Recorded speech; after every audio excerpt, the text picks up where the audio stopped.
அப்படி வீட்டில் இல்லாத போது மீண்டும் ஒரு 2-3 நாள் கழித்து மீண்டும் அந்த சம்பந்தப்பட்ட பிஎல்ஓ அவர்கள் எந்தெந்த வீட்டில் கொடுக்கலையோ அந்த வீட்டில் கொண்டு கொடுக்கலாம். அதை வாங்குறதுக்கு போதுமான கால அவகாசம் இருக்குது. ஆனால் திமுகவும் அதேமாதிரி கூட்டணி திமுக கூட்டணியில் அங்கம் வைக்கின்ற கட்சிகளும் எதிர்க்கின்ற நோக்கம் இதில் இறந்தவர் பட்டியலில் இறந்தவரெல்லாம் அந்த வாக்காளர் பட்டியலிருந்து நீக்கக்கூடாது. அதே போல அந்த பாகத்தில் குடி பல ஆண்டுகளாக இல்லாத இருந்து வேற இடத்துக்கு போயிருந்தாலும் அவர்களும் இடம்பெற்றிருந்தா திருட்டு ஓட்டு போடுறது வசதி. தேர்தல் நாள் போது இறந்தவர்களாம் உயிர் பெற்று ஓட்டு போட வந்துடுறாங்க.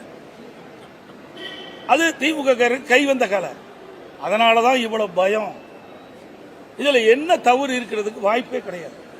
எல்லாத்துக்கும் PL2 போட்டுக்கிறோம். ஒவ்வொரு கட்சிக்கும் PL2 போட்டுக்கிறோம். அவர்கள் PLO போய் வீடு வீடாக அந்த படிவத்தை கொடுக்கின்ற பொழுது அவர்களோட சென்று அவர்கள் சரியாக அந்த பணியை மேற்கொள்ள என்று அவர்கள் கண்காணிக்கலாம். அதுக்கு தேர்தல் ஆணையம் முழு வாய்ப்பு கொடுத்திருக்குது. அப்படி இருக்கின்ற பொழுது வேண்டுமென்றே திட்டமிட்டு ஒரு தவறான செய்தியை மக்களிடத்திலே பதிய வைக்க வேண்டும் என்பதற்காக இன்றைக்கு ஆர்ப்பாட்டம் நடத்துறாங்க. ஏன் இறந்தவர் ஓட்டை நீக்க என்ன தவறு? பல ஆண்டுகளாக குடியில்லாம ஒரு வீட்டில் புதுசாக ஒருத்தர் குடி வந்திருக்கிறாரு.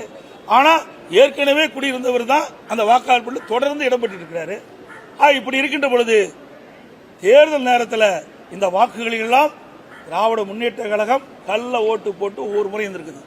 இன்னைக்கு ஒரு உதாரணத்துக்கு சென்னை மாநகராட்சி தேர்தல் நடந்தது.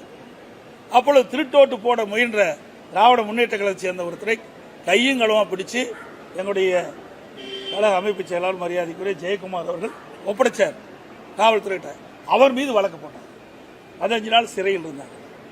இப்படிப்பட்ட நிகழ்வுகள் எல்லாம் நடைபெறக்கூடாது என்பதற்கு தான் SIR இன்றைக்கு தேர்தல் ஆணையம் அறிவிச்சிருக்குது. இதையெல்லாம் வேண்டுமென்றே திட்டமிட்டு மக்களிடத்தில் ஒரு அச்ச உணர்வை ஏற்படுத்தி அவர் வாக்குகள் பறிபோகும் என்று ஒரு தவறான செய்தியை வெளிப்படுத்திட்டு இருக்கிறாங்க. ஏன் அவர்களுக்கு PL2 இருக்கிறாங்க, கூட்டணி கட்சிக்காருக்கு PL2 இருக்கிறாங்க. இன்னைக்கு பல கட்சி ஒன்றாக இணைந்துதான் நீங்க சொல்றீங்க.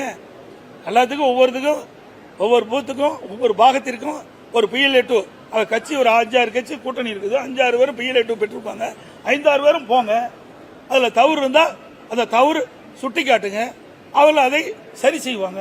இதுல எந்தவித தவறு செய்வதற்கு வாய்ப்பே கிடையாது.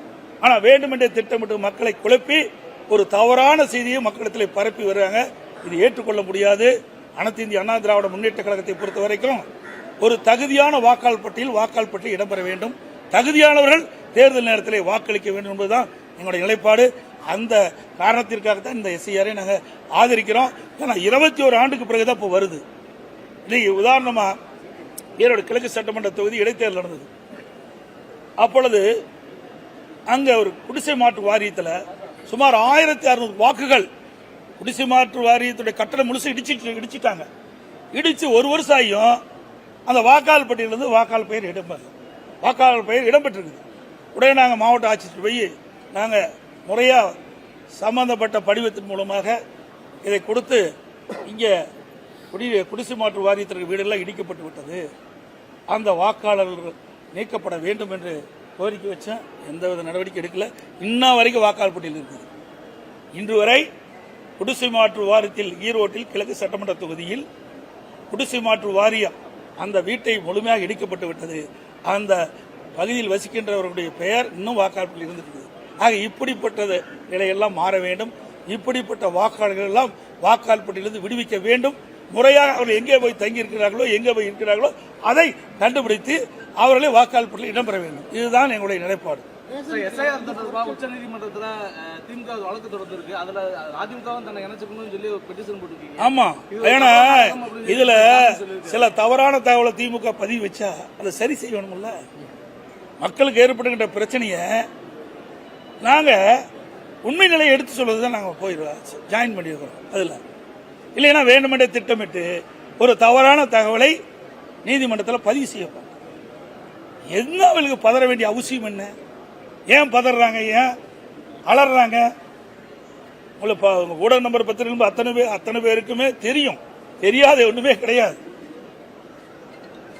ஆக வேண்டுமென்றே திட்டமிட்டு ஒரு குழப்பத்தை உருவாக்கி கொண்டிருக்கின்றார். ஏதோ SIR வந்தா மக்களுக்கு வாக்களிக்கக்கூடிய உரிமையை பறிபோயிரும் என்ற ஒரு தவறான செய்தியை பரப்பிட்டு வராங்க. இது கண்டனத்துக்குரியது. இன்றைக்கு பல முறை இந்த எஸ்ஏஆர் பணி தமிழகத்தில் நடந்திருக்குது. 8 முறை நடந்திருக்குது இதுக்கு முந்தி. ஆக அப்பெல்லாம் பதறல. ஸ்டாலின் அவர்கள் பதறதுக்கு காரணமே அதில் இருக்கிற இறந்தவர்கள் வாக்குகள், அங்கே வசிக்காதவர்கள் வசிப்பதாக வாக்காளர்பட்ட இடம்பெற்றுகின்ற வாக்காளர்கள், இப்படிப்பட்ட வாக்காளர்களை தேர்தல் நேரத்திலே கள்ள ஓட்டு போடுவதற்கு இனி முடியாது. எஸ்ஏஆர் வந்துவிட்டார். அதனாலதான் இந்த குளறுபடியை, இந்த அவதூறு செய்தி பரப்பி வர்றாங்க.